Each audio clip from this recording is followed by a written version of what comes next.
পরের জনম, পুনর্জন্ম এবং আখেরাত, পরকাল উভয় মৃত্যুর পরের জীবন সম্পর্কে ধারণা দিলেও এই দুটির মধ্যে মৌলিক এবং দার্শনিক পার্থক্য রয়েছে। মূলত এই দুটি ধারণা ভিন্ন ভিন্ন ধর্মীয় ও বিশ্বাসগত পটভূমি থেকে এসেছে। এখন এদের মূল পার্থক্যগুলো বিস্তারিত আলোচনা করা হলো। ১. পরের জনম, পুনর্জন্ম বা রিইনকার্নেশন। এই ধারণাটি মূলত ভারতীয় উপমহাদেশের ধর্মগুলোতে যেমন হিন্দু, বৌদ্ধ, জৈন ও শিখ ধর্ম পাওয়া যায়। মূল ধারণা: জন্ম ও মৃত্যুর একটি চক্র। মৃত্যুর পর আত্মা নতুন একটি দেহে, মানুষ, প্রাণী বা অন্য কোনো রূপে পুনরায় পৃথিবীতে জন্মলাভ করে। কর্মফল, কার্মা। পরের জন্ম কেমন হবে তা নির্ভর করে বর্তমান ও অতীত জীবনের কর্মের ওপর। ভালো কাজ করলে উন্নত জীবন বা উচ্চতর স্তরে জন্ম হয়, আর খারাপ কাজ করলে নিম্ন স্তরে জন্ম হয়।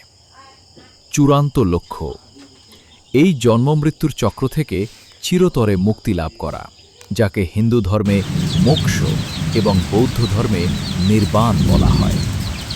২. আখেরাত বা আফটারলাইফ। এই ধারণাটি প্রধানত আব্রাহামিক ধর্মগুলোতে, বিশেষ করে ইসলাম ধর্মে গভীরভাবে বিশ্বাস করা হয়। মূল ধারণা: জীবন একটি সরল রেখার মতো। পৃথিবীতে মানুষ একবারই জন্ম নেয় এবং একবারই মৃত্যুবরণ করে। মৃত্যুর পর পৃথিবী ধ্বংস হবে এবং একটি নতুন ও অনন্ত জীবনের সূচনা হবে, যা আখেরাত নামে পরিচিত। বিচার দিবস, কিয়ামাহ।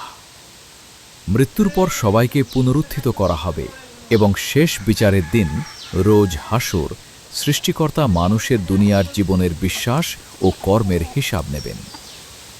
চূড়ান্ত পরিণতি: বিচারের পর অনন্তকালের জন্য ফলাফল নির্ধারিত হয়। সৎকর্মশীল ও বিশ্বাসীরা জান্নাতে, বেহেশত প্রবেশ করবে এবং পাপীরা জাহান্নামে, দোজখ, শাস্তি ভোগ করবে। আখেরাতের জীবনের আর কোনো শেষ বা মৃত্যু নেই।